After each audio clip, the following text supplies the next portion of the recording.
Untamed is going to be untamed. It's going to be a little crazy. I want to talk to my people. I want to talk to my brothers and sisters. We can have grace and humility in how we interact with other people. Oh, hot dog, look at you. And nobody talked about what's really happening. And let's have conversations about what truth is.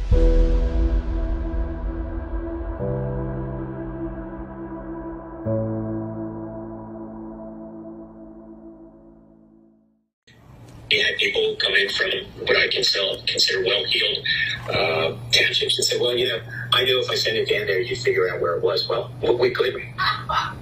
So I think my work was more from like a legal standpoint, if it like legally has to be attached to it, or if you just need to be with it so you know which tapes came from which precinct and belong to which return sheet. I think it's a combination of both, but legally you have to have it.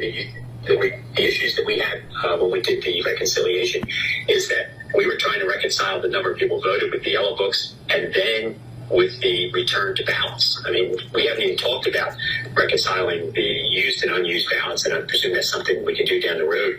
But it was not easy, and these poor people came in there and they were sweating bullets because they all thought they were going to go out in cuffs. It has to be stressed that tape has to be attached. Well, welcome back to this Friday edition of Untamed. We have a guest that I'm going to bring in. We'll just call him B. We don't get to show his name, but he's been doing sleuthing on the election since 2020. He also was involved in a lot of other collection of information related to whether it be COVID or Hunter Biden, most notably. But mostly some of the things that come out of why are elections fixed in the United States.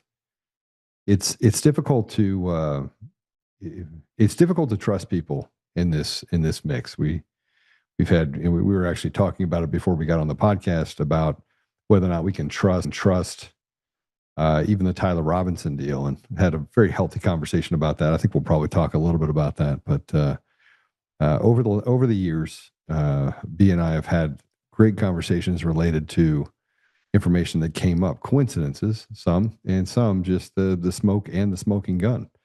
He was directly involved in helping with the things that I did with Raul, who, by the way, is still in prison over in Romania.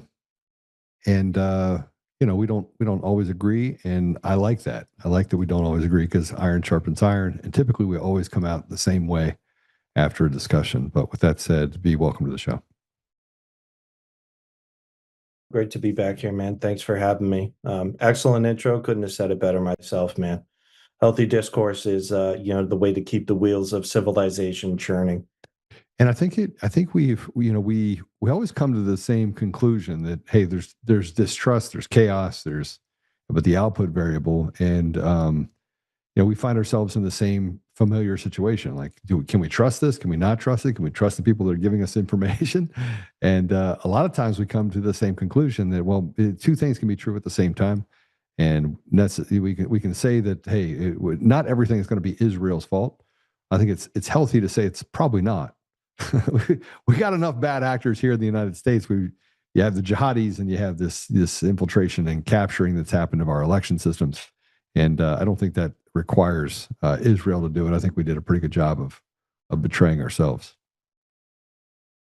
I couldn't agree more. The Marxist leftist alliance with the jihadis, the red-green alliance, as you will, is very much alive and well, and is operating basically at maximum capacity in the U.S. right now.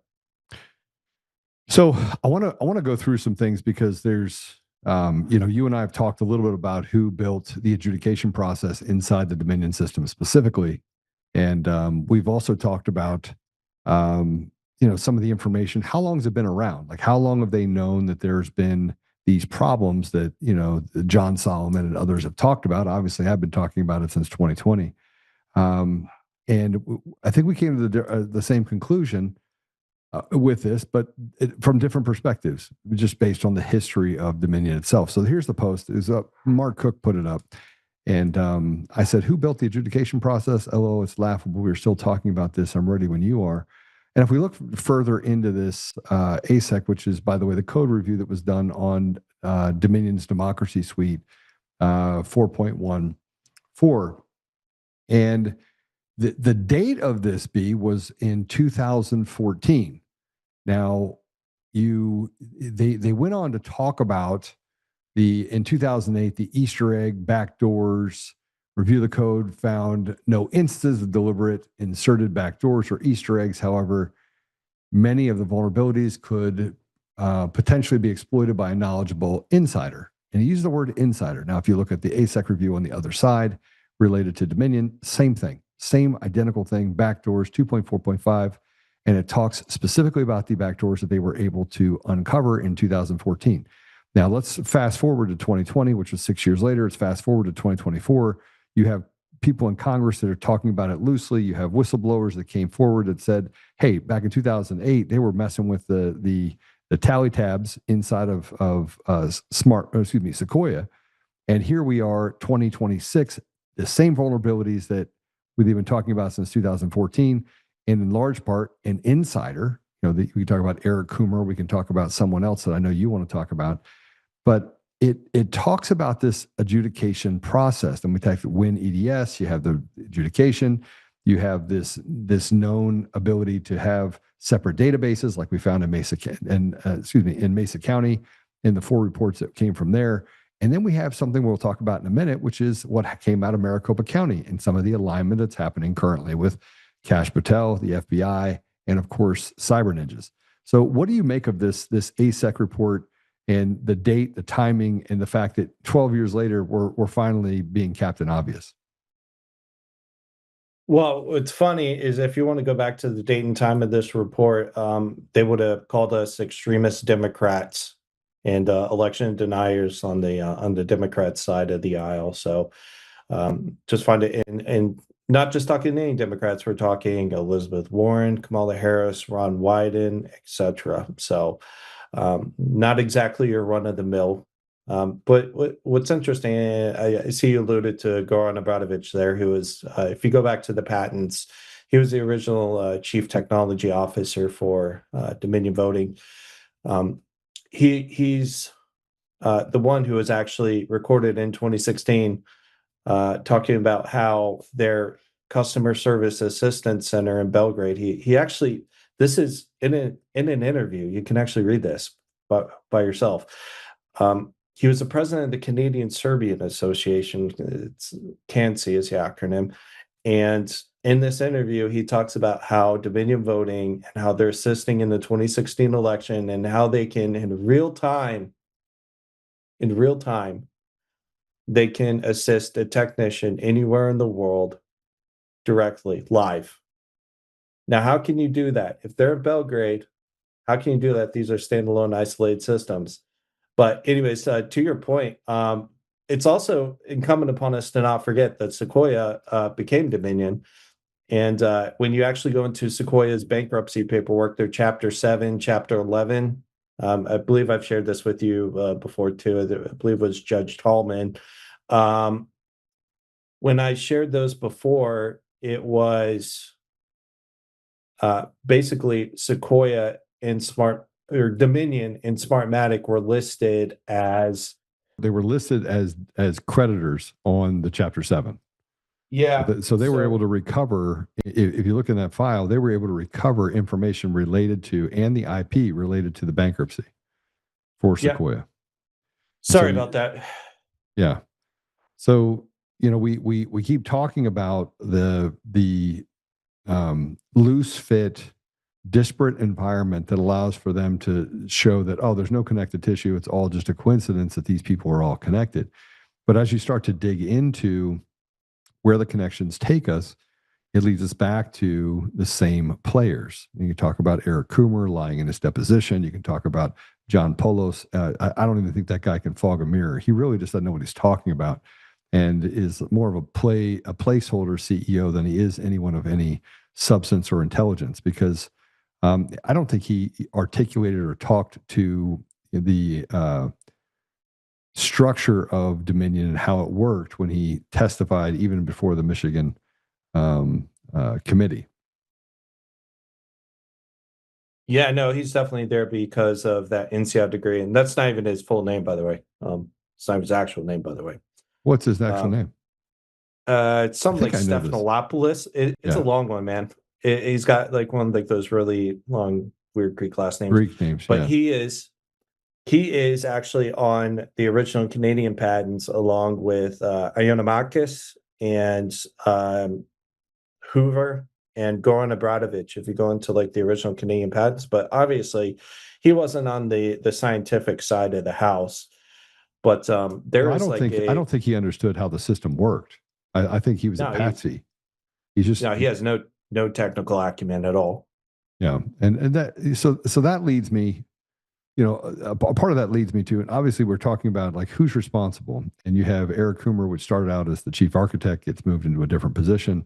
That's more of an obscure position of VP of engineering. Then he moves from VP of engineering. By the way, there all the way since the beginning of inception, from nearly day one, not day one, but nearly day one, from when Smartmatic purchased Sequoia Voting Systems and was in 17 states and the District of Columbia, and then moved into a more obscure role, but still is the responsible one for pulling all the punches on sales, pulling all the punches on engineering, is on nearly every email thread, is having every conversation, is sitting on CISA meetings, and has the capacity as part of all the patent process. And you could talk about the people that are suspect in this environment, but we're in a place now where we can see it. I mean, it's not coincidence anymore, and there certainly is connected tissue to show what these people have done. And yet now it takes us back to 2014, and we're still talking about it. 12 years later, we're still talking about it. The same systems are in place, and the same vulnerabilities are there, and the same insiders caused the elections to be stolen over the last 12 years. Oh yeah, no. Let's clarify that point real quick. I am not in any way absolving Eric Coomer, who has very much been complicit in some, at least illicit, but probably illegal activity as well, for his role in this. And he was a very central node, particularly during the 2010s. It's not to say he was the guy who had Not just developed here, everything too. on the You have patents. Mongolia, you've got other countries that he was involved in that as well. Right? Correct. So it's not just here. Yeah. And that's by his own admission as well, might I add. Yeah, I mean, he's made a lot of admissions, but without trying to make admissions and say, well, I'm just a patsy. I'm just a guy that doesn't really do anything. And then you get the emails and you get the access that shows it's completely different than what he said.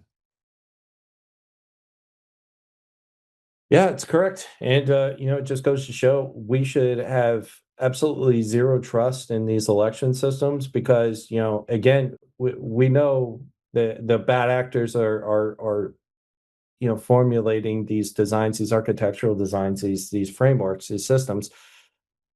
But also they're doing this in conjunction simultaneously, largely with parts from China. There is a very extensive laundry list of shipments going to voting companies, which originate from China, particularly going into the U.S.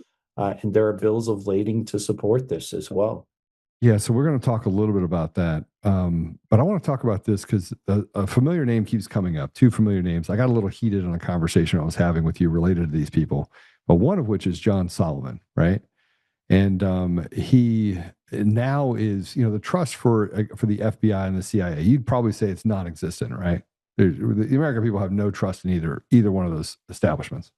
Would that be accurate? Yeah, and I would say that there's probably two prongs to that. There's a genuine distrust, which has been amplified by bad actors Yeah. who want to completely, dispel like the institutions and just, dissolve them, 3 sheets into one. I know there are some people who, haven't been subjected to like that foreign influence who just still genuinely feel that way. But, in the end, it's cui bono, who benefits. And, if we completely dismantle our whole, federal law enforcement system apparatus, that is a very much a big win, a big victory for our enemies. I think the best bet we have is just to purge them. I don't know if some of them are, beyond repair, but I know that not all of them need to be disbanded. I think there is hope for them, but well, there's hope. But can we talk about the judiciary? I mean, Bukele says very clearly that if you don't get rid of the radical judges, then you will never get back to a place where you can fix your country, because they'll always stand in opposition and will be pushing this radical ideologies and this lawlessness, and it just takes too long. So you got to get rid of the judges. So how do we get rid of the judiciary without a war? Because you could say a lot of things, and everyone keeps saying it, but I guess I'm just to the place right now where I recognize we're going to have an armed conflict. I believe it's going to get violent. So, you know me, you know where I live, and a lot of these activist judges. So the way it works here is it's almost impossible for a judge to be fired from their position, and right. Judges actually hold a lot more power than U.S. authorities, than U.S. judges, and they're largely the reason why we're still having like these, like this just ubiquitous immigration problem. Same problem, but by the way, it's endemic across the entire world. I mean, every country is faced with this intrusion of just radical and been giving free entitlements while shitting on the people. African, not African and Middle East countries. Yeah, because nobody wants to go there. They're shitholes. Well, because they're all leaving from there, and most of the people who are leaving there, I'll tell you what, you could probably go without even putting a prison in Africa at this point, because every criminal in Africa is now in Europe, and that's not an understatement. And to the Europeans' credit, they have begun to address this. The French just passed the anti-burqa law, and there are other pieces of legislation which are now going through addressing this, especially in light of the whole Ceuta and Morocco incident, which was not totally generic or organic at all by any means. And that's a whole nother conversation. We're not going to go into that, but you remember here in Italy, we had 2 judges who were killed by the mafia for their investigations into. These were actually 2 of the good judges. It's only the good judges who end up dead. And that's not to advocate violence or anything like that, but it just goes to show that the right is very reactionary, and that it needs to address some of these deficiencies and wake up to what the left is doing. Yeah, I think we have to get to a place where you can stop team evil, right? I mean, that's really what it comes down to, is that people have to get more. And look, I every single day I have to wake up and I have to make sure I check my surroundings, check the cameras, do everything, because I know team evil is coming for me at some point, right? So I got to make sure I'm prepared for it, and that I got an upper hand on that behavior. At the same time, it's difficult when team evil has no limits. Like, they don't care if they go to jail, they don't care if they lose their life. They're just evil. They're consumed by something, that a hatred of goodness that pushes them in a direction where they just want to perpetuate evil. If they can serve that port and that purpose, then they want to be able to do that regardless of the consequences. The other side is the people like you, me, and most of the people that I know or associate with. We just want to live our lives, right? Life, liberty, pursuit of happiness. Let's get some opportunity in there. Let's really just pursue how we can make our society better. So those become victims because they're obviously focused on the good, not focused on what's going on around them. I got to show you this though, B. This is I want to play this for you, and this is John Solomon playing what I think is the Judas of or I'm on our side, but let's go ahead and play it. We've talked a lot about China and Iran, but you know what? The single greatest intrusion on our election the last 6 years is what the FBI, the CIA did to our country. They didn't put a thumb on our scale. They put a whole body on the scale of the election. They tried to pretend Donald Trump was a Russian asset when they knew it wasn't. They used Hillary Clinton's opposition research to do it. They misled FISA courts. They misled the American people. They expended tens of millions of dollars. They told us not to believe the Hunter Biden laptop when they knew it was real. They told us there was no evidence that Joe Biden and Hunter Biden had corrupt relationships when their files were chock full of it. The greatest intrusion in our election wasn't a foreigner. Our vulnerabilities to foreigners are high.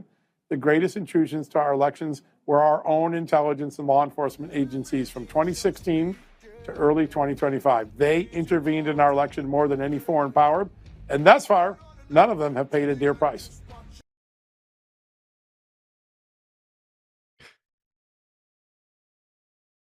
Thoughts? So You I know what? You know I'm not understand. gonna have nothing nice to say about either one of those men, but Yeah. I'll explain that in a minute. But he talked about Hunter Biden's laptop and things like that. People have been given large sums of money. Hunter Biden won a lawsuit related to a defamation case, right? And yet we know it's all true. So JP McIsaac ended up losing his lawsuit against Hunter Biden, and I'm not going to comment on that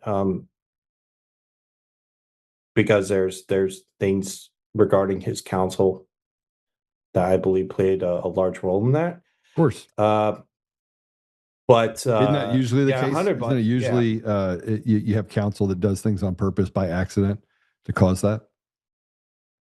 Yeah, and in this case, Hunter Biden's biggest problem now is ironically coming from his former defense counsel, who are now suing him for outstanding fees to the tune of millions and millions of dollars. So this would largely explain his new his new jaunt, making the rounds on the podcast circuit. Because obviously his art is not selling for the same price as Picasso's like it used to, while his daddy was the illegitimate vice president. Illegitimate president. Illegitimate president. Oh, illegitimate president. Yeah. Who knows? Yeah. Maybe even illegitimate vice president. 2008 election. Here we go. Yeah, but here's the thing, and I said this to you before, and I've said this over and over again. Never stand on the side of the devil, not even for a minute. Steve Bannon, good friends with Jeffrey Epstein, and you look at that relationship and just the disgusting nature of who Jeffrey Epstein is, what he did to women. Virginia Giuffre, you can't ignore the fact that whether she committed suicide or you think that there was some nefarious action that happened, she fought for over 20 years. She fought for the defenseless against a guy that was already once convicted of being a pedophile. And she had a sitting judge in 2019 that said, because you have all this evidence, but you didn't get it the right way, procedurally, we're going to make you burn it. And they made Virginia Giuffre's attorney destroy evidence related to Jeffrey Epstein. I mean, think about that, B. Think about that. Criminal activity, criminal content. Same thing they're doing to Stephanie Lambert related to the case, the Dominion v. Patrick Byrne out of Washington, D.C., right? Same thing. Yeah, and if you want to, about Jeffrey Epstein, here's the thing: Bannon wasn't saying a thing about Epstein during the first Trump administration, during Trump 1, and a lot of people like us, like you and me, were like, yeah, that guy's an asshole. It needs to be dealt with. Pardon my French. And I think if you want to go into some of like the networking around Jeffrey Epstein, I hate to plug it, but I've got it right there on that little mind map that we've analyzed with Patrick before. So if you want to dedicate another time and date to that, we can definitely do it. I think a lot of people would be shocked at how infiltrated his whole network was on both sides of the aisle. Yeah, but we know that. I mean, you look at John Thune and you look at Mike Johnson and what they've done with the Save America Act. I mean, we can't get something across the finish line that 85% of the American people favor, right? And my issue with John Solomon and Steve Bannon is that, first of all, a broken clock is right more often a day than John Solomon has been over the last 6 years, right? I mean, he's never been right. He has made comments about what's coming next and this, that. He has never been right. And he's not the most articulate or smart man. I met him at the Miles Guo, Free Miles Guo event in New York. And he's just not smart. He parrots the same leftist stuff. He's just a weak, fat man that, frankly, got up on stage and became somebody's EBIT. But the things that he says here, that it's the FBI and the CIA, and that we didn't, that you have all these foreign things happening. And he's over there talking to Steve Bannon, who literally is playing hide the weenie and cover up improprieties the same way he covered up improprieties or wanted to make Jeffrey Epstein more likable. I don't know how you make a pedophile more likable, and I don't know how you spend 5 minutes in the room when you have a daughter, because Steve Bannon has a daughter, have a daughter that you could stomach being in the room with a guy that raped children. I mean, could you be? Could you? I wouldn't walk into that room because there would only be one person walking out.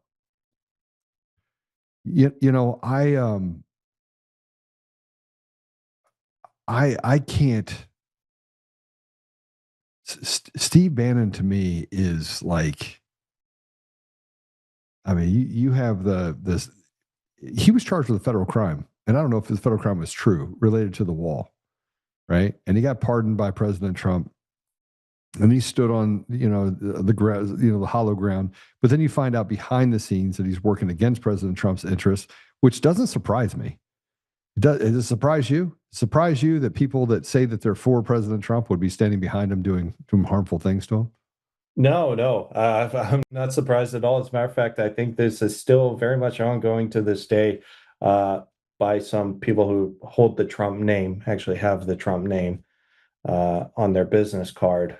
I think Pence was working proactively against Trump the whole time. Yeah. Him with his chief of staff, Nick Ayers, who is now, parroting Rick Jackson in Georgia.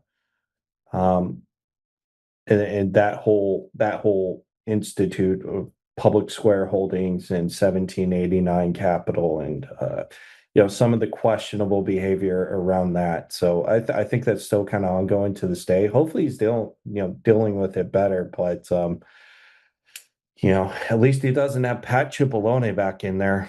Well, you had Pam Bondi, right? Just as bad. I mean, Kardashian Bondi. You got Kash Patel, the FBI. You have people in the FBI that are actively talking about this, by the way, to other former FBI people. And they're saying that, there's a portion of the FBI that has an appetite to get to the bottom of these things. And that typically every time Kash Patel puts his nose into those different investigations, or two other individuals associated with him that put their nose into it, the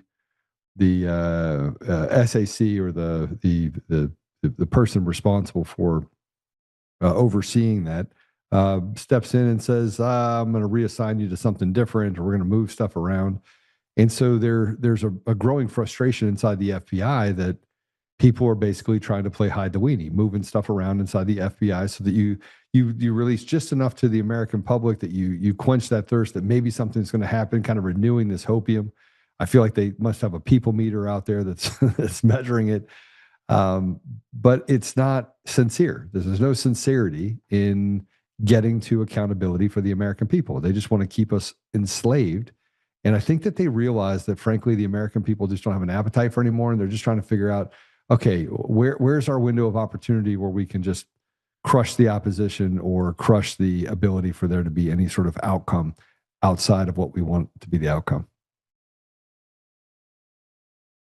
No, I couldn't agree more. And, Kash Patel, at a anecdotal level, dealing with him and the whole Raul situation was a bit of a cluster in itself as well. And this was, obviously long before he was, director of the FBI. But with Patel, I wouldn't say that it's so much malice as it is just maybe he's out of his depth. Maybe there's a degree of incompetence there. And, I think I'll give him the benefit of the doubt, given everything that he went through working for Nunes.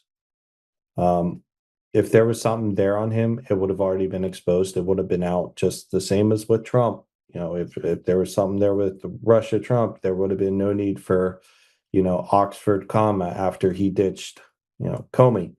So I'll give Kash a little bit of leeway, but I will chalk that up more to incompetence than I will to any malicious. I mean, but here's the problem. We're constantly talking about incompetency.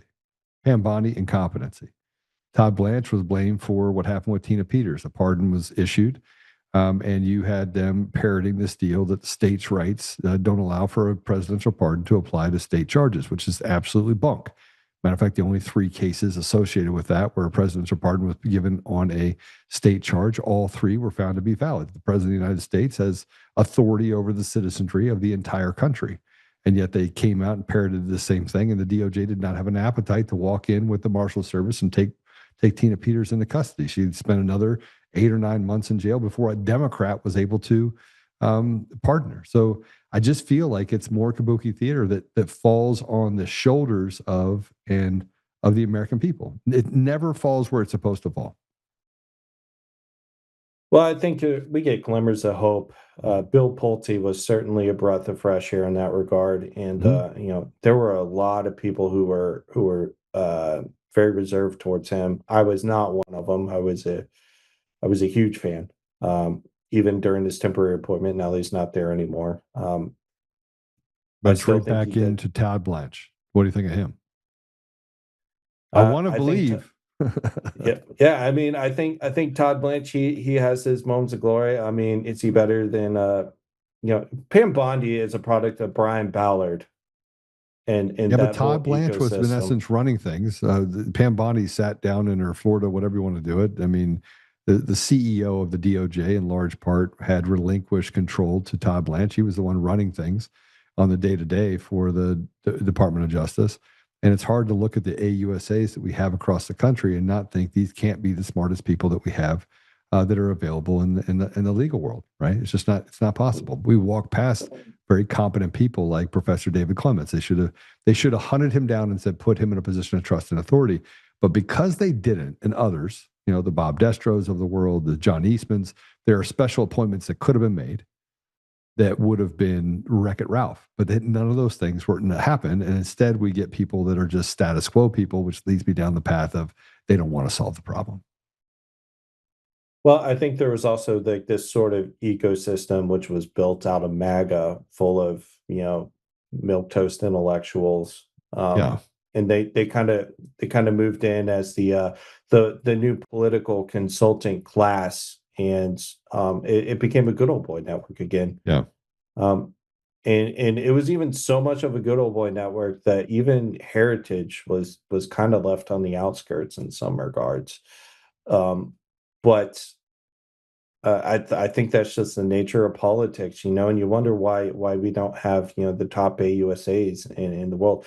Well, look, why doesn't the military, why aren't they able to retain career pilots? Why do they have this 2,000 pilot shortage in the Air Force right now?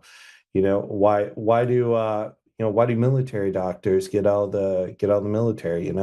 Why do the best CIA agents get out after their minimum 5-year obligation or 10-year obligation if they do another tour? Why do they do that? Because the money's better on the outside. Nobody wants to be a civil servant anymore. It's almost like a liability to be in civil service now, or in this case, even law enforcement, especially in this day and age, given how targeted law enforcement has become. I mean, these guys, there's a reason these DHS guys have to wear a mask. It's because they know they'll be doxxed and targeted by a very, very violent far left. So, you wonder why at the same time, you kind of get your answer too. If that makes it. I don't disagree with what you're saying. I don't disagree. I just think that again, I come back to it. Two things can be right at the same time. and yet here we are. I want to show you something. This is FBI Director Patel and Doug Logan describing from Cyber Ninjas. This was in the report for Cyber Ninjas.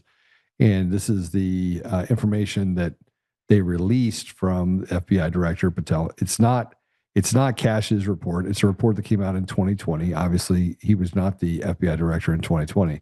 But let's go and put that up if we can. So live heard Megan Gilbertson and Scott Jarrett from Election Department in Maricopa County do not seem to understand what the word breach actually means. So if you go through this, the the funny money of this, if we could just put that up, is this is a part of the voter registration system audit access, and this goes through the subpoenas, and one of the most important components of the audit was the analysis of voter registration system and the records of authorized and unauthorized access to that system. Our audit team has been denied the access required to complete this portion of the audit. And the Senate subpoena dated January 12th, 2021, Maricopa was ordered to provide the auditors access to control of all equipment used connection with the administration of the 2020 election. In a second subpoena dated July 26, 2021, the county was ordered to provide all reports, findings, and the documents concerning the voter registration breach. The response from the county claims they are not aware of a breach. But claiming that the breach was nothing more than unauthorized access to a public data that has not been supported by evidence, according to a news article published December 4th, 2020. Maricopa County confirmed voter data had been stolen and a federal investigation is underway. CIS considers voter registration systems to be critical infrastructure and thus requires states and counties to implement the highest level of security. The only way to ensure that there is no one vote for every legal registered voter is careful control of the voter registration database. So you have this, which then aligns with, you go to the next one if you would. This is from 11/3. The date of the election in 2020. This is a FBI communication, and this goes through documents related to Maricopa County Recorder's Office cyber intrusion data exfiltration. Now, keep in mind that we didn't have access to this stuff, B. Like, this just got declassified, right? Right? Yeah, so there was actually, if you remember, there was the arrest that was made just a few days right before the election in Maricopa County. And there was actually Skyview footage of that federal raid. Yeah. And then it just went bam, memory hole down the water, just like the one in Chicago with the driver's license, and the 500,000 watermark ballots. I mean, poof, it just all went up in smoke in the air. But this is, it's interesting that we're talking about this again, because this is, that registration system, that poll pad or that pad they use is Knowing.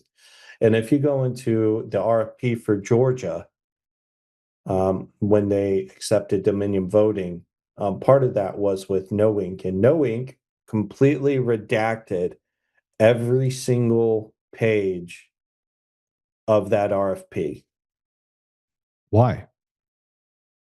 That's a wonderful question, Joe. Yeah, so this is why I get to the people being slaves and us not getting really access to any information, because it's a trust us, bro system. It's a system of trust us, bro.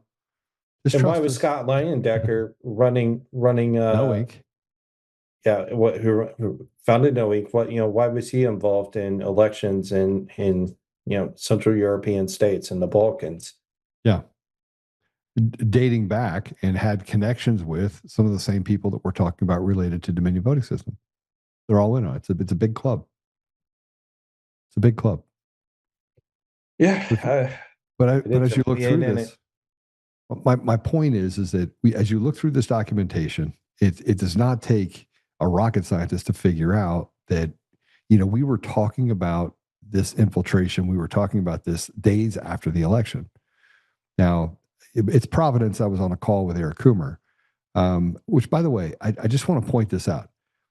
They're like, "Oh, Joe, the call didn't occur." Listen, if the call didn't occur, it wouldn't have led me to have the other information.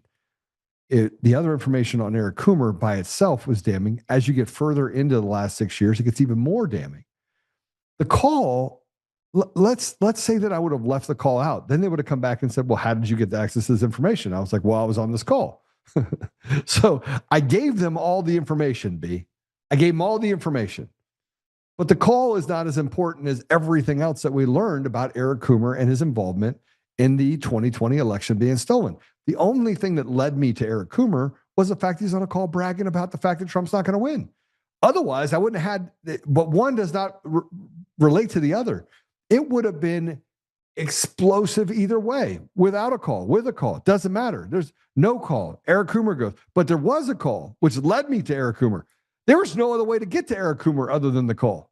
I wouldn't even have known who he was. There would have been no way to find Eric Coomer inside of Dominion voting systems 3 days later. Does that make sense? Yeah, absolutely. I mean, totally. I think probably the biggest criticism about that would be, oh, well, why didn't you record it? Well, I don't think you were expecting that.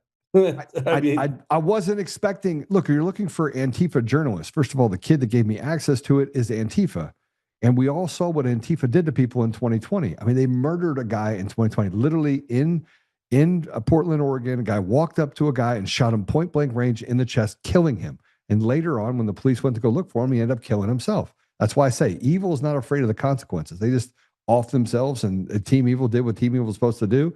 They had their mark, they did their thing, and now they checked out, right? So that there is no care of consequence when you're on Team Evil. And so there was a general fear. There's a fear that he had. But I had enough cover by everything else.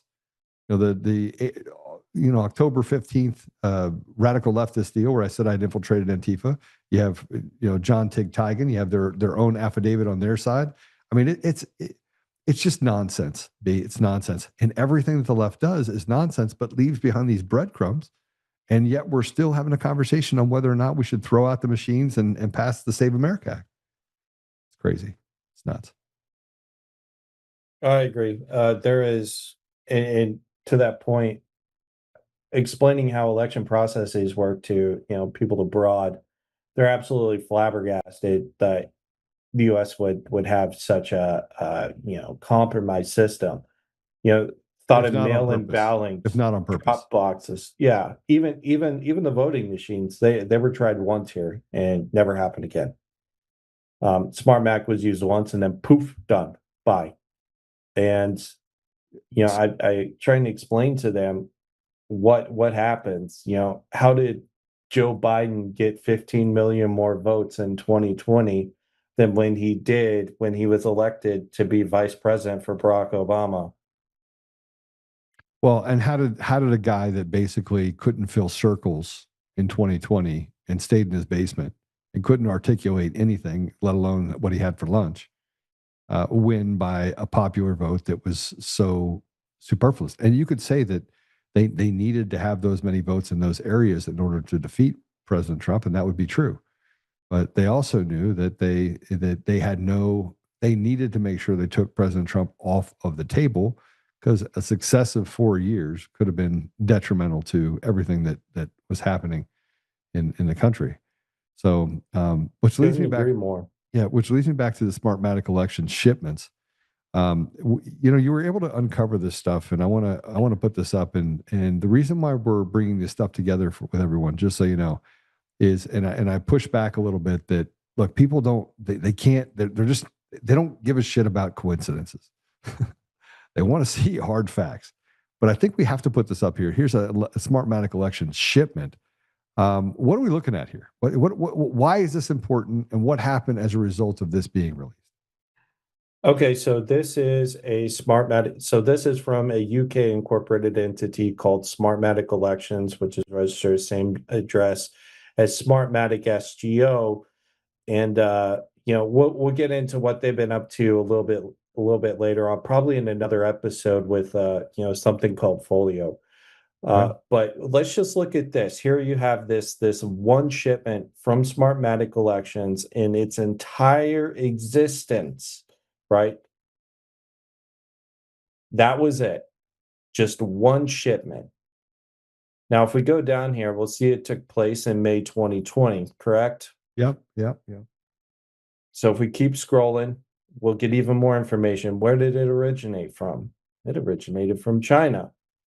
It was a UK ordered shipment from China, which then, if we keep scrolling down, it ended up in Port Everglades, Florida. Now, I'd like to point out something here. Patrick, could just stop scrolling, go up a little bit second here. Just scroll up. Now, what does this say in this gray box? What does this say the cargo description is? Pharmaceutical, wedding gauze, bandages. What was this shipment? Well, if we go down, we can actually see what it was. It went to Port Everglades, Florida, right? You have container number. This is irrefutable information. Download directly from CBP. But what was this?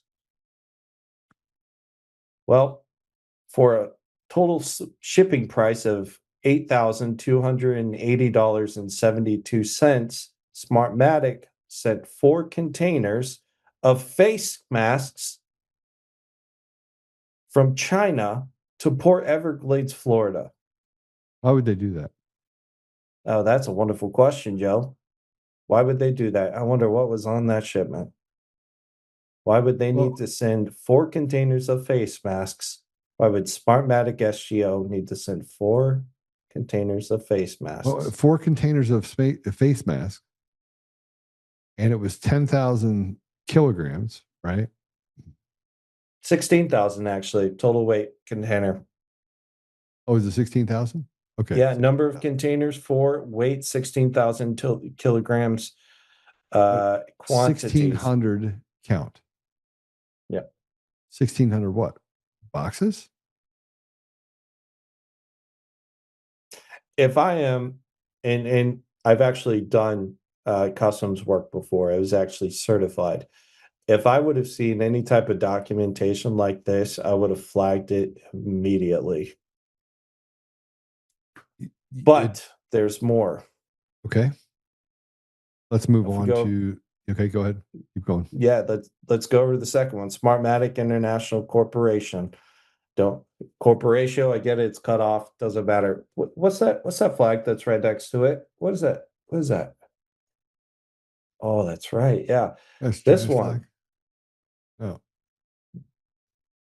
So yeah, they claim it operates out of Taiwan.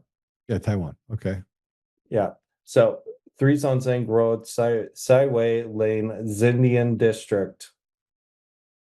So hold on a second. So this is Smartmatic International Corporation with an office in Taiwan. Yeah, Taiwan, but look where the shipments are actually coming from now. When we actually go down here, they're actually coming from Taipei, Taiwan, Kaohsiung, and Qingdao, which is not Taiwan. And where do all of these shipments end up? They all end up in the one place where Smartmatic is used in the US, and that's Los Angeles. California. And that also begs the question, why did they send a container to Port Everglades, Florida, if nobody even has Smartmatic in Florida? It's the other side of the country. Yeah. So why would they do that? It's a good question. There weren't face masks. No. So Asia, 75.9% shipments, 62, Europe, Portugal, 19, North America, Canada, 2. And here, if you go down, top lanes used, Taipei, Los Angeles, 48 times, Yantian to Los Angeles, which is China, main body China, directly to Los Angeles, 18 times. And you can get even more information down here. The notification parties, in this case, the Commission on Elections, which would have been, in the case of the Philippines, that's what that was considered. But yeah, let's look top port ship from. And understand anything that's coming out of Taipei or Hong Kong, or anything from Taiwan is just going to be, or Vietnam is going to be CCP. But you're sending it into Los Angeles. So you have Smartmatic, which is a Chinese company. So now it has a Chinese company, Chinese address, is sending, or should be Taiwanese, it's sending into from China into the United States. Nobody's questioning it. It happens before the election. There was 21 shipments. How many shipments? In total, they had 63 shipments. Okay. Yeah, so you can see here there were 5 containers of spare electronic components that were sent. Yeah. Go up. Or down. Sorry, go down. Go down. Yeah, go down. Yeah, down. So you can see exactly what these are. And this is, Dominion did the same thing on their bills of lading too. In the cargo description, they would put screen or something superficial like a battery charger, a battery pack, something in that regard. Something that would be completely nonsensical to really outsource to China when you can find a cheap supplier in the US. you wouldn't have to ship them from China. It doesn't even matter if they originate from China. But there was one bill of lading in particular, which I had also found, which was of a 40-foot container. So your standard is like your 40-foot containers, like your standard, like Walmart or Swift Logistics trailer, right? That's a 40-footer. Right. The cargo in there was completely nondescript. The cargo description did not even really describe what was placed in there. So effectively what they just had was this 40-foot container to show up from China for Dominion voting. So we have 35,000 pounds of masks that were shipped in the first container that went to Florida, of all places.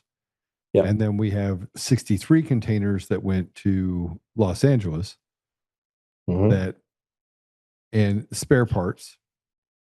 And this all happened right before the election in 2020. Nothing. Yeah. Well, in this case, these were, you can tell from the periods of the shipments. You can also get like a cargo description breakdown, furniture's automatic data processing. They even had. There's one, Boca Raton. Here's another one from Boca Raton. Yeah. Spare electronic components, Boca Raton. One of their cargo description was also containers holding 2 liters or less of beverages, wine or fresh. This was also one of their used cargo descriptions for Smartmatic.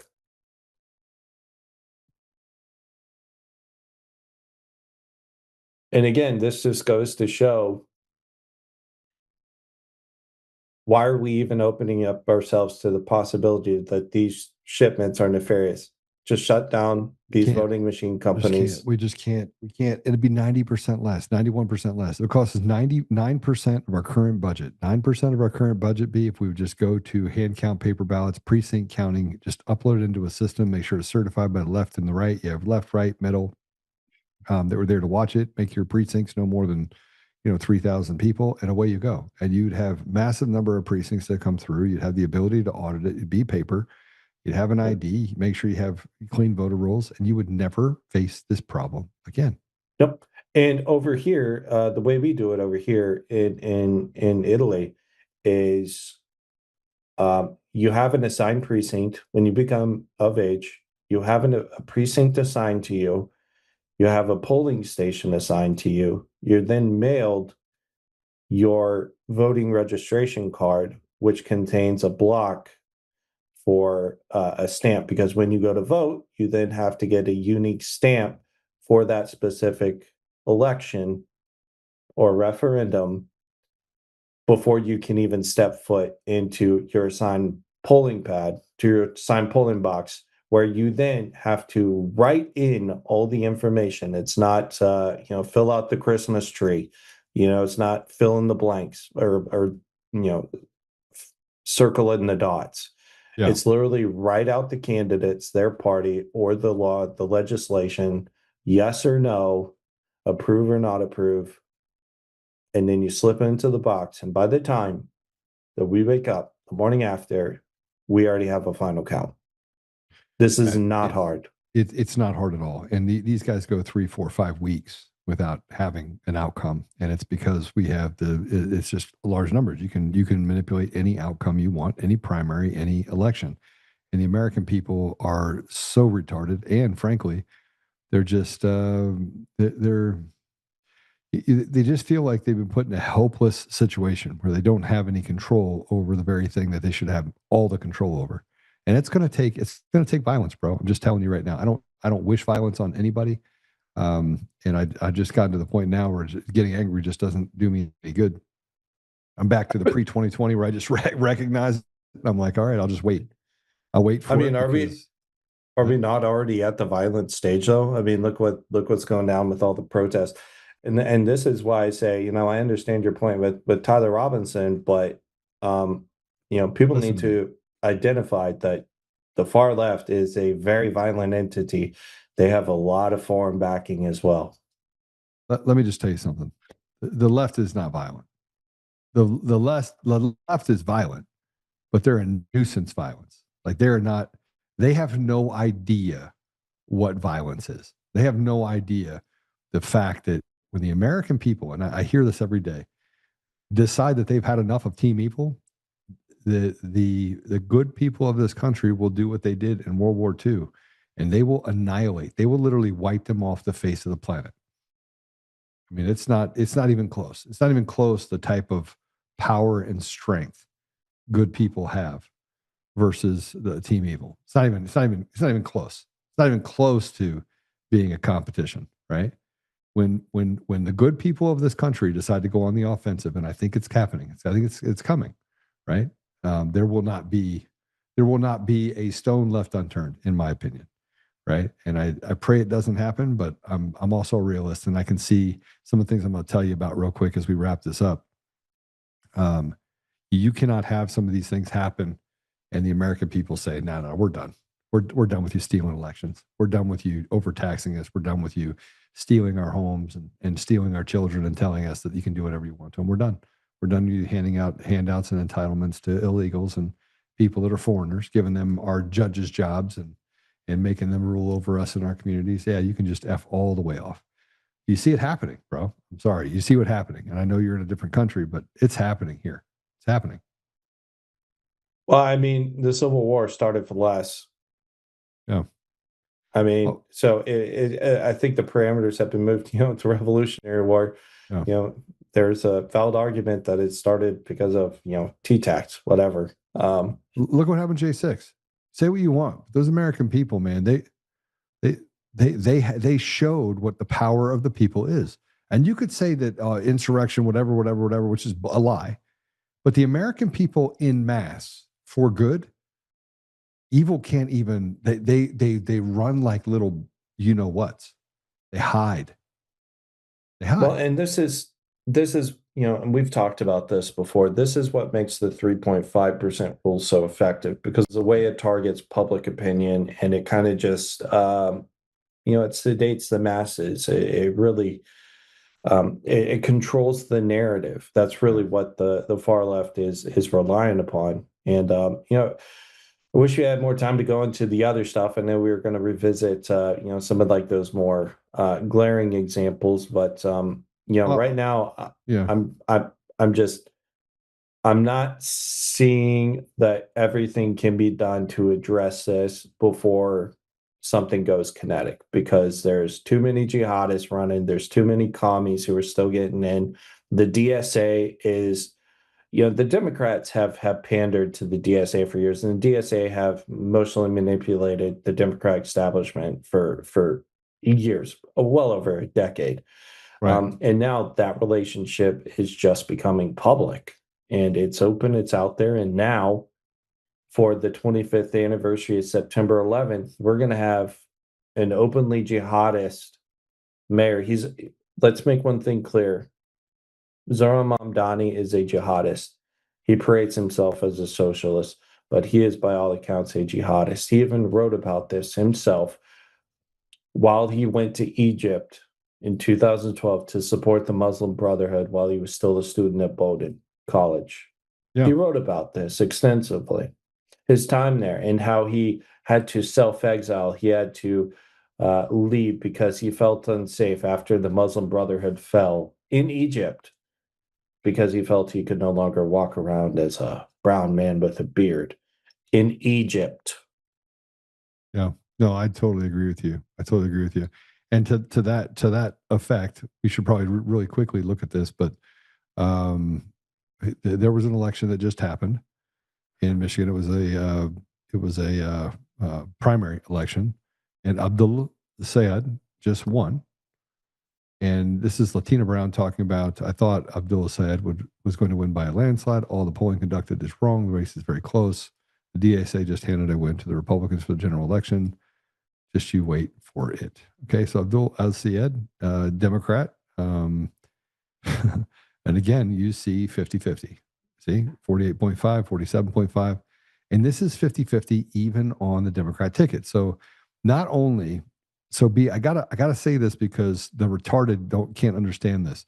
Not only do our general elections that we have 50-50 and 60-40, and they're nearly perfect, and they all align. They have irregular heartbeats and they violate the rule of large numbers in massive ways.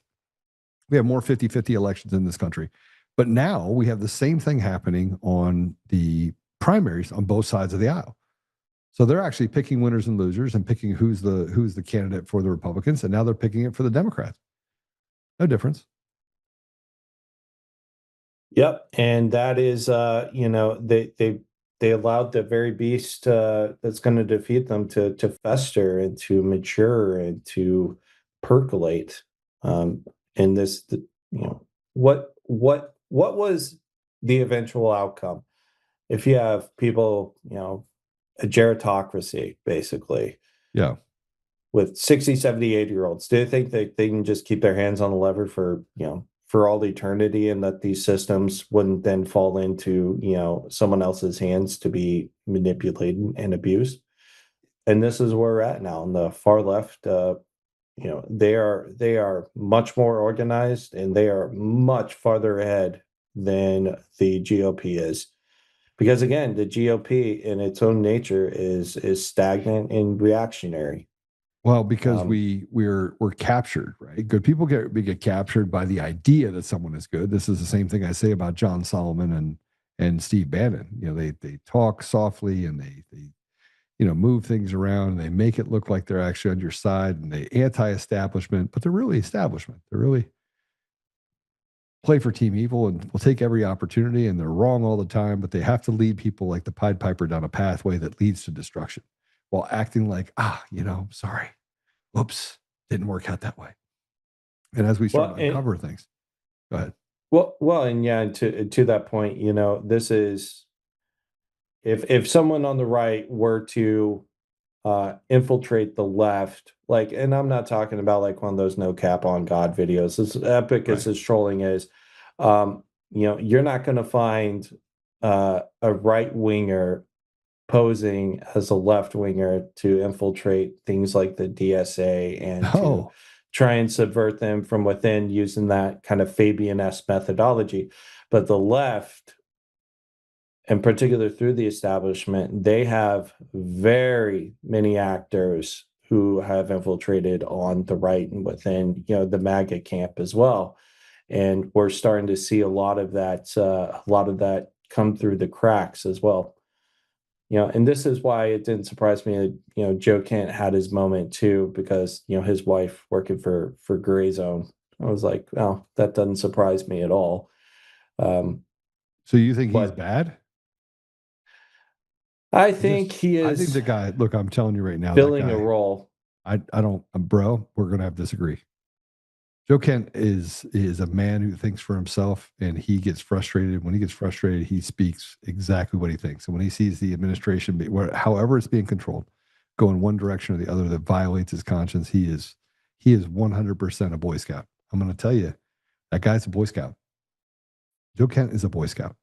He doesn't know how to be. And I don't even like his attitude. Like, I want to punch him in his face sometimes. Right. I have to ask why his wife's boss is over at the Ayatollah's funeral in Iran. And this behavior didn't start until later on down the road with him. So again, he was. I could be wrong. I could be convinced. Remember, years ago, it wasn't even that long ago, he was all about, we got to deal with this Iran situation, this nuclear Iran situation. And even when I was downrange in Iraq, man, we saw we had these little explosives there. They're called EFPs, nasty little buggers, and a lot of the militias picked them up. But they were basically a creation, basically of the IRGC. Yeah. And they, these guys, they killed a lot of people, and it was well known that the Iranians were looking to develop something. Every time something happened, in Iraq, it was, okay, let's start looking eastward for who committed this. And in Afghanistan, it was the opposite. It was like, okay, let's start looking westward for who committed this, because, what lies right in between there. That would be Iran. So me personally, I think this is a play for China to destabilize China. It's a long game. Do I think it has its faults? Absolutely. Do I think we may have been underprepared in some regards. Yeah, absolutely. Do I think our military is overstressed? Well, we talked about this earlier. The Air Force is thousands of pilots short. The Navy can't build ships. We have troops in over 100 countries, so they're pretty stressed as it is. So, am I a fan of new conflict? No, but am I a fan of getting rid of the Iranian regime, which was actually, if you were to take the 1979 Iranian regime and match it to what we see between the Red Green Alliance today, you would almost not even be able to find a single disparity in the comparison because it's the exact same apparatus. And when they took control in 1979, the jihadists, and they did this with the support of Jamaat Islami, which gave birth to Al Qaeda, Taliban, etc. I'm not going to go into a history lesson here, but as soon as that became effective, and by the way, that same entity gave birth to, the Islamic Circle of North America, which in effect gave birth to, CARE and all these other bad actors we're seeing these days. When that entity had taken effect in 1979, the first thing they did was they walked all the commies, all the revolutionaries out, and they just offed them right in the middle of the streets, man. Yes, they did. And But I'm this not is looking for history that. repeating. I'm not looking for death and destruction. I'm looking for accountability. And I think the American people are looking for accountability. But you see the DEI, CRT, the gender fluidity, all the things that are happening with grooming of our children, the education, just indoctrination that's happened that's left us kind of blind and deaf and dumb when it comes to math, science, English, all the basics. And while teachers are saying, I need to get paid more, they get paid for 7 months of work, 8 months of work, what a normal person gets paid for 12 months of work. So I don't feel bad for them either. And at the same time, I look at what we've done to leave our children behind. And you have homeschool parents and you have all these things that people are having to walk away from and make their own environments. While largely we have this capturing happening, which is pushing more and more pressure on the people where we don't even own anything. We don't own our houses. We don't own our cars. And people say, "Well, I own my house. I paid it off." Well, you have to pay property tax, which means Property tax, yeah, right. yeah. So Tell your a lot. homeowners association that. Yeah, I mean, everyone has their thumb on you in this country, and so it's turned into this very slave-like environment. So, anyway, it's we talk about you put up a post that I want to make sure before we get off, we have people go look at. This is a post having to do with the coronation of Mamdani becoming the mayor of New York City. And that it's not a fluke, rather it's an indication of what is more to come, indicator of what is to come in more cities if the terrorist networks behind them are not exposed. And you walk through very closely the connections to that have been written about by the Post, and that it walks through some of the connective tissue between these two, like the Islamic Circle of North America. I would also call it, the Muslim Society of America, MSA, and some of the other organizations that are out there as well. But you spell this out pretty clearly. Tell us what the connections are real quick before we wrap up and what this means for all of us. Yeah, so there's a huge South Asian terrorist tent behind Zoran Mamdani, and this was evidenced by the fact that a man named Ashfaq Khan actually campaigned with him. And this man was convicted. He's a Jamaat Islami member, a very senior member who was convicted in the 1971 genocide. And he's just one of a few who actually fall into Mamdani's circle. We had kind of alluded to it earlier in an earlier episode, a couple months back, actually discussing, the Muslim Democratic Club of New York, which his judicial advisor, the judicial advisor to the mayor, so the guy who's going to be advising Mamdani and who he selects judges, co-founded alongside Linda Sarsour. He himself is also a member of ICNA. He's a very prominent member of ICNA, actually. And he is also a lawyer who specializes in election law. Now, if you go down here, you see what is ICNA. They're the U.S.-based arm of Jamaat Islami, which is a group which was born out of Pakistan. These guys basically gave birth to Al Qaeda and the Taliban. As a matter of fact, their militant organization, the Hizbul Mujahideen, was actually allegedly they were the owners of the Abbottabad compound where Osama bin Laden was hiding. And if you go back to 9/11, we briefly alluded to it earlier. Khalid Sheikh Mohammed was actually arrested in Rawalpindi in 2003 in the home of a Islami member. And again, these guys now, if you look at it, you'll see at the first post that these guys also advised the U.S. that the U.S. CMO advised DHS. They did. One of those things in particular was the Clear Skies program, as well as countering violent extremism. So what we see with like a lot of like these the rise of these, these white extremists, these nationalists, a lot of that came from these CVE lectures. Muldooney is he's basically the father of all this. His granddaughter actually was trying to run for the Cobb County GOP chair in Georgia. She was the vice chair at the time, and she was running to become the GOP chair. And she was very much ascendant on the political scene until we discovered who she was. And anyways, the guy I talked to you about earlier, Shahzman Khan, he was part of the IJT.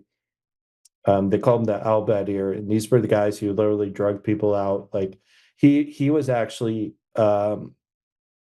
identified in his trial in absentia. He was convicted in absentia of genocide alongside another guy named Modiur Rahman Nizami, who we'll see later on down here in this thread. But anyway, Sophia's dad actually created ICNA. Her dad and her grandfather actually. And we've talked about that here. We've talked about that on the show, right? Yeah, and this is the same. They started it in New York, even though it was originally incorporated in Florida, but they began in New York. It really came from a lot of the Muslim Students Association. If we go down a little bit more, we'll see just a few more of these actors involved. Wait, hold on a second. You saw that they had the things about Iran, so the connective tissue to Iran as well, right there. Stop. Yeah. So if you actually click on this, you can actually find click on the photos, the images. You actually find that Maududi and Khomeini had a very close relationship familially. Even their fathers knew each other. Yeah, so this is where you can't help but you keep going. Yeah, go down. Yeah, that's another post. If you go back up, just exit out of this one. If you go back to the previous, okay, so go to where it says sovereignty and the sovereignty in 1979 movement in Iran. Yes, go to this one. So if you read this, actually, my analysis of various. Well, let me just pull it up myself here. You want me to read it? Yeah, actually, that'd be great. You read it, yeah, for your viewers. So this article explores the engagement of the Pakistani Jamal al-Islami with the Iran Revolution. I argue that the Islamist jihad was drawn to the events because it reflects a core concern and signature of the Abi Allah Maududi, named to establish the sovereignty of God on earth. My analysis of various travelogues and JI publication from the 1980s demonstrates that JI observers were deeply familiar with internal revolutionary dynamics in Iran's Shia identity. The prospect of seeing a proper Islamic system in action with potential global consequences for their cause initially crowded out any sectarian concern for the JI. At the same time, certain JI leaders began to voice criticism of what they perceived as rushed revolutionary policies deferred from Maududi, careful Iranic understanding of the proper Islamic revolution. They also took note of sectarian messages that damages Iran's ecumenical outreach. It was, however, the more general geopolitical climate in the Middle East and South Asia were forced the GI to publicly downplay the ties with Iran. By the late 1980s, being accused of harboring affinities for the deviant Islam of Shiism was charged that had to be avoided at all costs in Pakistan and beyond. Yeah, so basically what that's stating is that they were very familiar. As a matter of fact, even Maududi said that he wanted to live beyond to ensure his fear was that the Iranian Revolution would fail, and that the only reason they publicly distanced themselves from the 1979 revolution, wherein Maududi was actually already dead. Maududi died in Buffalo, New York in 1979. And his body was then expatriated back to repatriated, sorry, back to Pakistan, where he's buried in Lahore. As a matter of fact, there's effectively a shrine to him. So that's really kind of and this was the guy who said he admired Hitler, and the whole world demanded subjugation to Islam and demanded a violent revolution in order to establish the global caliphate. And right.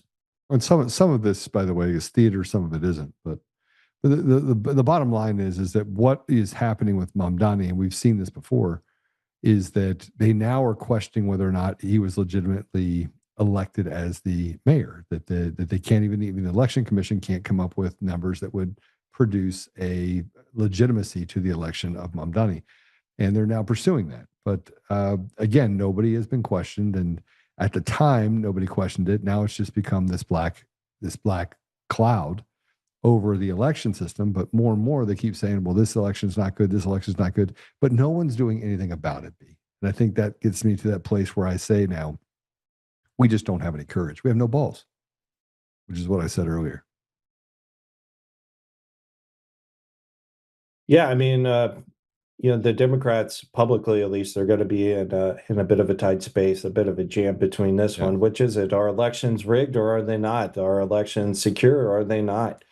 The most secure election in the world in 2020, and now we're rehashing that Arizona arrest just days before, when we knew that the election systems have been compromised, and now they're being forced to address this within their radical faction of the DSA/jihadists.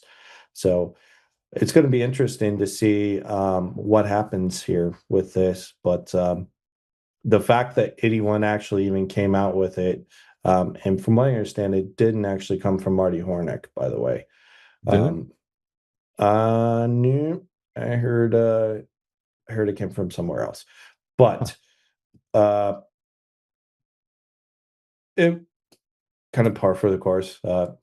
Sometimes people find out other people's work and they pass off as their own. Well, I say that definitively happened here, no, but I've heard it came from another source. But it's good that it's being looked at. It's good that it's being addressed, and because keep in mind,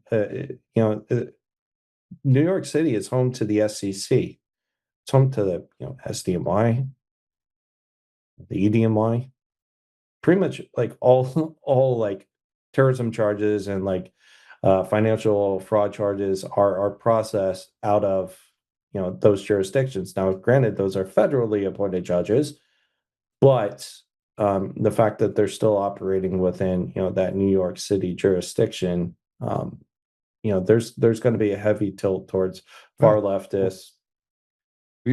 I think there's going to be and I'll just say this. I put this up there before. Until we decide we're going to learn our lesson and do what is necessary in order to protect our elections, we are going to continue to suffer the consequences, which is why I think that it's going to take normal people that really do care about their country in order to step forward and to evict these people.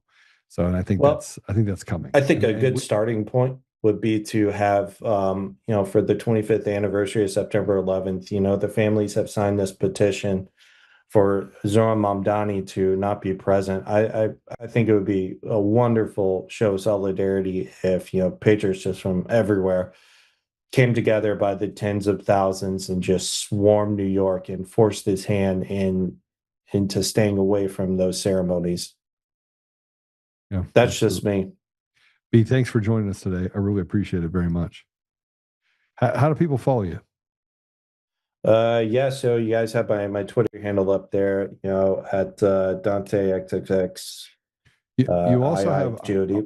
I want to encourage people. What do you put on counter Dawan? Put that down. Take that down.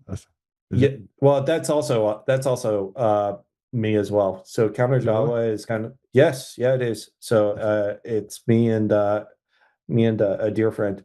We also have counterdawa.com, wherein we put our reports, which are publicly available. And this is just one of the profiles. We have Counter Dawa. In my personal, my actual profile, as I guess you would say, it's like an anon account or whatever. It is at Dante Roman numeral 32 God. an obvious reference to, the 32nd canto of Dante's Inferno. Treason, All right. might add. Treason. Well, There we brother, go, I really appreciate you being on. We're going to cover more related to some forbidden projects right now. We know that there's some investigations underway, so we've talked about some stuff. We're going to stay away from that right now. But I do appreciate all the work that you've done over the last 6 years and your commitment to making sure we get to the truth. I appreciate it, man. As always, it's been a pleasure, and looking forward to the next.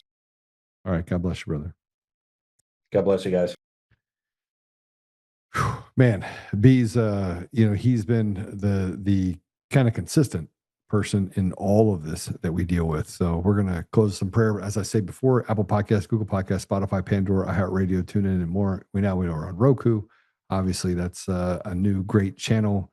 We're going to be submitting to get onto Netflix on the podcast side. So look forward to it. That should be pretty irreverent, I think. And then we've got some really cool stuff that's going to be coming in over the next 30 days related to what if we were 24 hours a day, 7 days a week. Wreck-It Ralph got some really cool stuff, handled some sports stuff, handled some politics, but news and maybe from a more I don't know, not 24 hours a day of Joe, but there's going to be some pretty cool things that we work on our side. So make sure you hit the thumbs up button, give us a 5-star review, do all the things that you normally do, but be the ambassadors of truth, be the one to share it.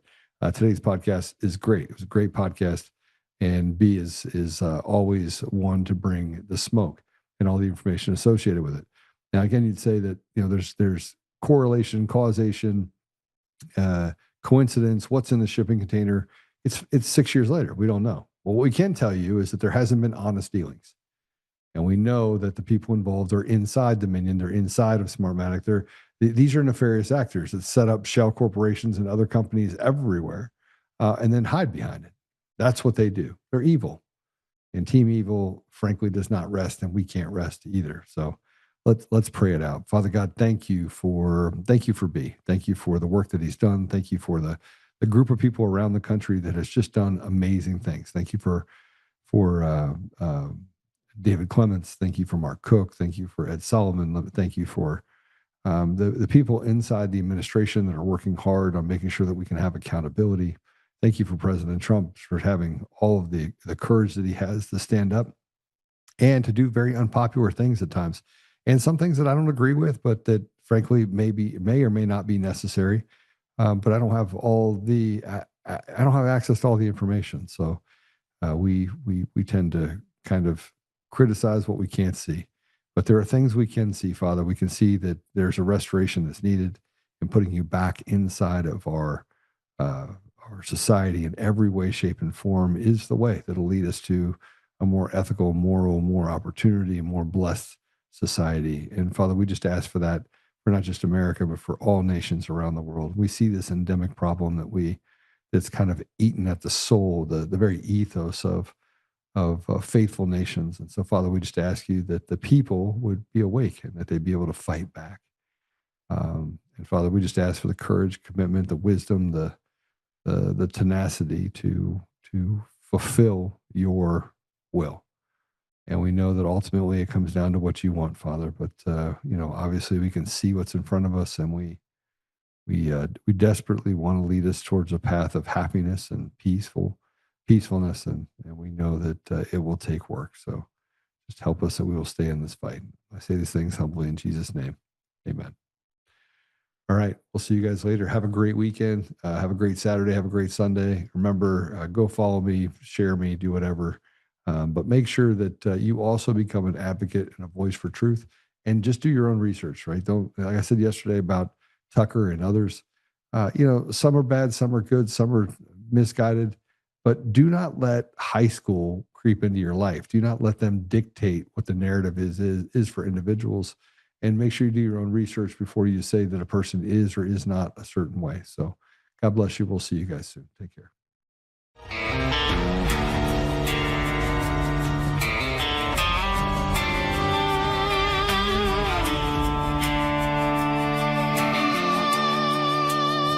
Rise up untamed in the heart of the fire where the wild ones roam. Joe Oltmann's calling, bringing truth back home. From conservative daily to this untamed fire, we shatter the silence, lifting spirits higher. No chains can hold us, no lies can prevail. Authentic and fearless on this rugged trail.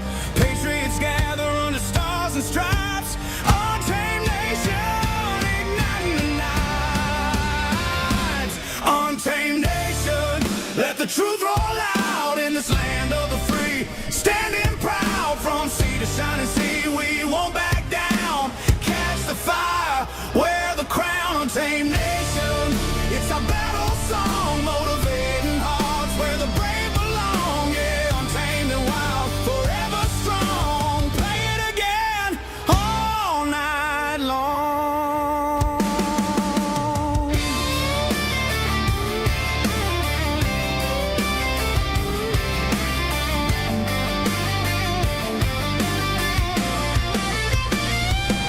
Break the mold, chase the real.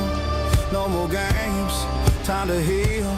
Joe's voice leads the untamed crew. Truth matters through and through. Untamed nation, let the truth roll out in this land of the free. Standing proud from sea to shining sea, we won't back down. Catch the fire, wear the crown. Untamed nation, it's our battle song, motivating hearts where the brave belong. Yeah, untamed and wild, forever strong. Play it again all night long.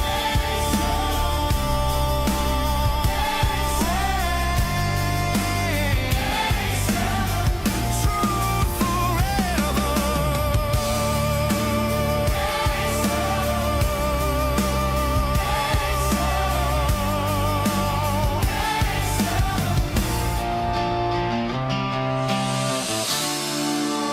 True forever.